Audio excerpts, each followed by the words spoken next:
अगर मालूम है तो याद दिला दूं, अगर मालूम नहीं है तो जानकारी आप लोगों के सामने शेयर कर दूं। बाबा साहब का साइमन कमीशन के बीच ठोस सबूतों के आधार पर कहना था कि अछूत भी हिंदू नहीं है, अर्थात अछूत हिंदू नहीं है। इस बात को साइमन कमीशन के बीच में तार्किक ढंग से रख, उनके पूर्वज भी शिक्षा का क्या महत्व होता है वे आज तक नहीं समझ पाए हैं। हमारे माननीय प्रधानमंत्री के शब्दों में पूरा भारत डिजिटल हो गया है। हकीकत क्या है वो आप बैकग्राउंड के दृश्य को देखकर समझ ही सकते हैं। संवैधानिक अधिकारों का आधार अस्पृश्य हिंदू नहीं है। आचरण का जो भेदभाव हिंदू और मुसलमान में है, हिंदू और सिखों में है, हिंदू और ईसाइयों में है, वही भेदभाव हिंदू और अस्पृश्यों के बीच में है।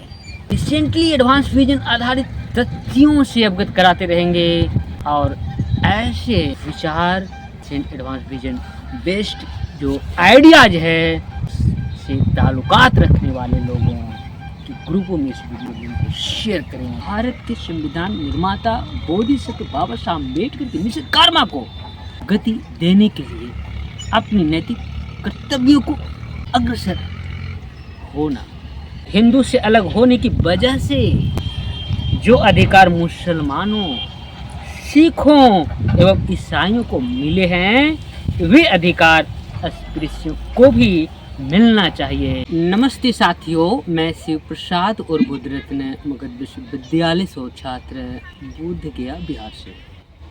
अभी हम आप लोगों को बोध गया प्रखंड के अंतर्गत सुदूरवर्ती इलाका मुचारी के बिल्कुल अति पिछड़ा ग्रामीण इलाके में मौजूद हूँ, जैसा कि आप बैकग्राउंड में देख रहे हैं। यहाँ के बच्चों में जो खास करके शिक्षा से जिनके माता पिता दूर हैं या कहें शिक्षा के महत्व से उनका कोसों दूरी बनी हुई है, यानी उनके पूर्वज भी शिक्षा का क्या महत्व होता है वे आज तक नहीं समझ पाए हैं। उन लोगों के गांव इलाकों में मैं अभी उपस्थित हूँ।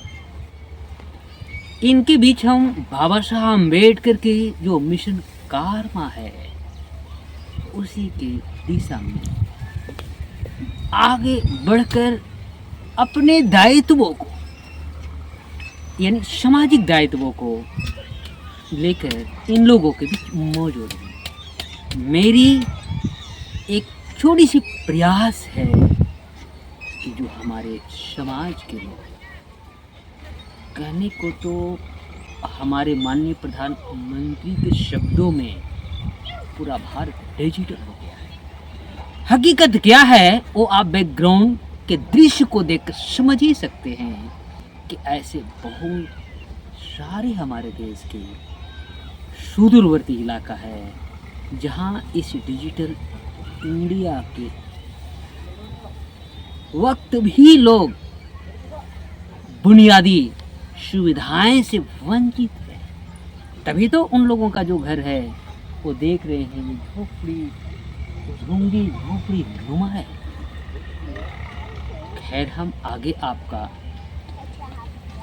बीच में बातचीत करने के लिए जो कंटेंट लेकर आया हूँ वो है हमारे भारत के संविधान निर्माता बोधिसत्व बाबा साहब अम्बेडकर के मिशन कर्मा को गति देने के लिए अपनी नैतिक कर्तव्यों को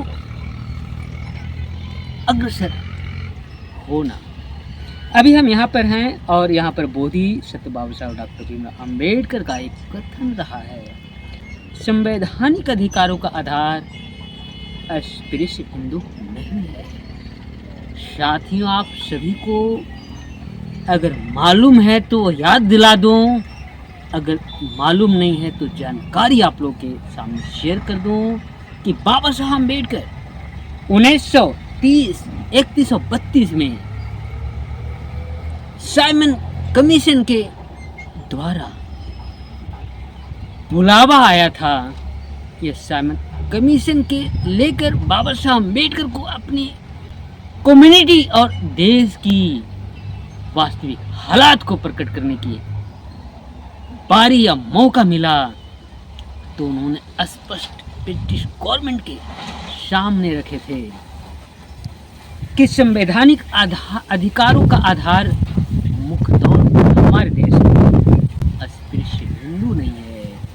इस बुनियादी इस मौलिक बातों पर ब्रिटिश गवर्नमेंट को यानी साइमन कमीशन को अवगत कराना। इसी संदर्भ में बाबा साहब संवैधानिक अधिकारों का आधार अस्पृश्य हिंदू नहीं है के संदर्भ में कहते हैं, जो बातें को मैं आपको आगे स्पष्ट पढ़कर सुनाने जा रहा हूँ। बाबा साहब अम्बेडकर का तर्क था कि आचरण का जो भेदभाव हिंदू और मुसलमान में है, हिंदू और सिखों में है, हिंदू और ईसाइयों में है, वही भेदभाव हिंदू और अस्पृश्यों के बीच में है।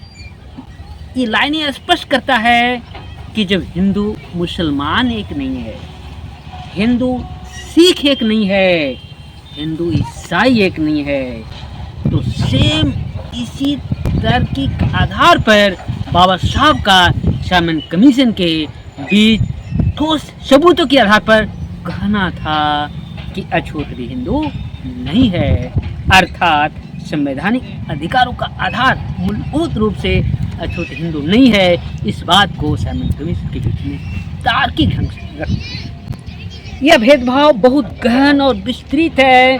हिंदू से अलग होने की वजह से जो अधिकार मुसलमानों, सिखों एवं ईसाइयों को मिले हैं, वे अधिकार अस्पृश्यों को भी मिलना चाहिए। इस प्रकार से बाबा साहब अम्बेडकर ने जो साइमन कमीशन के बीच अपने देश के बहुसंख्यक आबादी, जिसे अस्पृश्य कहा जाता रहा है, उनके हित और उनकी वस्तु और वास्तविक स्थिति से साइमन कमीशन को अवगत कराना था। यही बात को लेकर मैं अभी आप लोगों के लिए बात करने के लिए आया था। इसी बात के साथ आज की वीडियो क्लिप ओवर करता हूँ। नेक्स्ट बात पुनः हम अपने महापुरुषों के वैचारिकी को लेकर आएंगे और उससे भी आपको रूबरू। इसी के साथ आप तमाम लोगों को बोधगया से मैं हूँ, इसलिए बोधगया वासियों की तरफ से बहुत बहुत धन्यवाद, साधुवाद। आप हमारे इस चैनल से जुड़े रहें। आपको हमेशा महापुरुषों के